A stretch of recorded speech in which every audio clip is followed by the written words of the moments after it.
There are certain players I like and certain players I don't. I just detested Johnny Manziel. Right. Like, it was visceral. I remember. I couldn't stand him. Baker Mayfield drives me nuts. Cam drives me crazy. They're overly emotional. I tend to be more analytics data-driven, so that's who attracts me. That's why New England attracts me.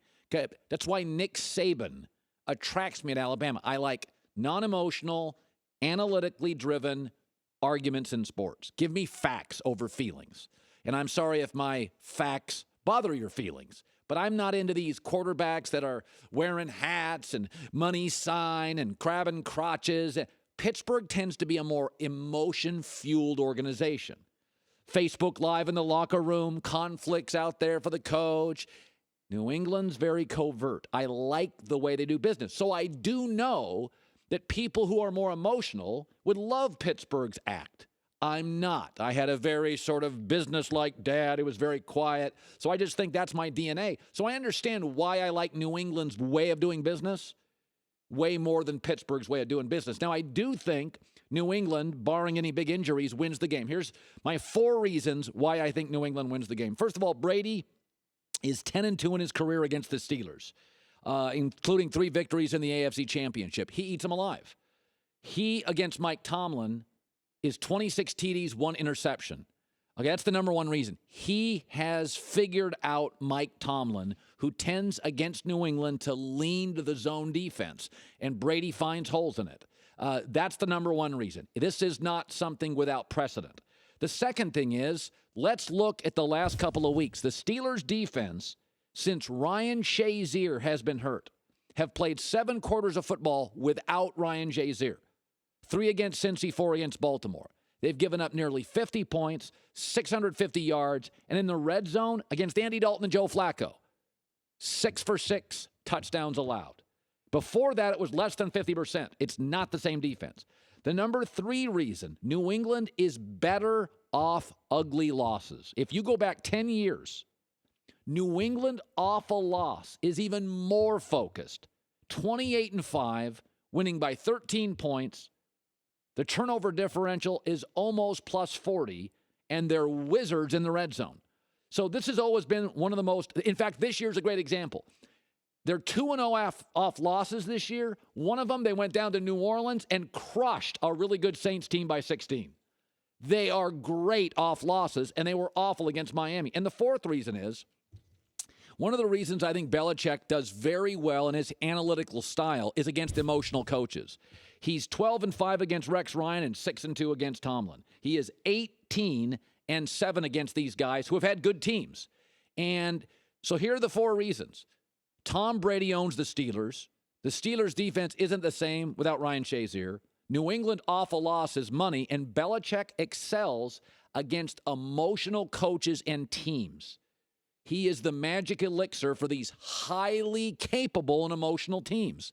Rex struggled with him. Tomlin struggles with him. That Super Bowl against Seattle. Remember the game plan for that Patriot team against Seattle? Seattle was fast and loud, and their whole game plan was catch the ball, lean forward. Don't run horizontally. They practiced it. They said they're a wildly influential defense. Catch the ball, go down. Catch the ball, go forward. It was classic Belichick. Take the emotion, the turnovers, the wildness, the speed and the ferocity of Seattle's defense. We'll throw you the ball, catch it, get down, move the chains. 8 yards, not 9. 9 yards, not 11. Don't go for extra yards. It was analytical, and I think they'll win this game. And I can't wait for it. And I think Gronk's back. The defense is healthier. Greg Cosell was on with us yesterday, and, he talked in great deal about Brady owning the Steelers and about kind of their system. And this is just one of these that it just works. We've seen it over and over again. Steelers, Patriots. I think this is a game that Brady has devoured Mike Tomlin teams. 26 TDs, 1 pick. When Brady has faced Tomlin as a head coach or a coordinator, Mike takes care of the Steelers' defense.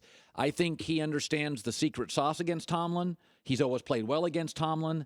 Maybe Tomlin plays too much zone, too predictable. I don't know. Brady says he's not. What do you make of Brady's success against Pittsburgh, and who do you like? Yeah, I like the New England Patriots. And I look at it like sometimes you just match up well with another team's their philosophy, their personnel. This is a real thing. Right. It's all over the league. It happens everywhere. When I played, there were certain teams that were a lot more talented than us. We just matched up exceptionally well with them. Right. So you always get this. When I played with Washington, we'd play Philadelphia. They always had the number one defense in football. For about 6 years. Yeah, we'd always run it for 150 yards on them. And, it was just like, all right, we're going to play Philly. So what? We just matched up well. Now, we couldn't beat the Giants. And, it was just one of those things that was just really interesting. So I think here's the deal. There's two types of teams in my mind. I always played on a team that had an identity. This is what we are. This is what we do. We're going to run the same 6 plays. We're going to do it out of different personnel groupings. We're going to put a bunch of window dressing on it, but we're going to run wide zone right and left, pitch and toss. We're going to run tight zone right and left, and that's about what we're going to run. Yeah.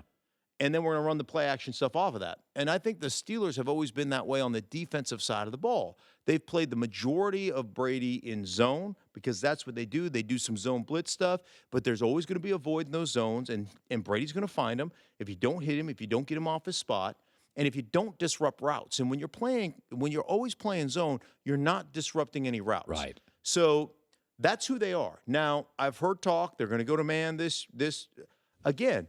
What kind of man are you playing? Are you going to play tight press and jam guys and disrupt routes and think that you're going to get there? If you haven't played a lot of that, that can be. You live by the sword, die by the sword. We'll see what happens, but it's a really interesting matchup. I think they have to do something different.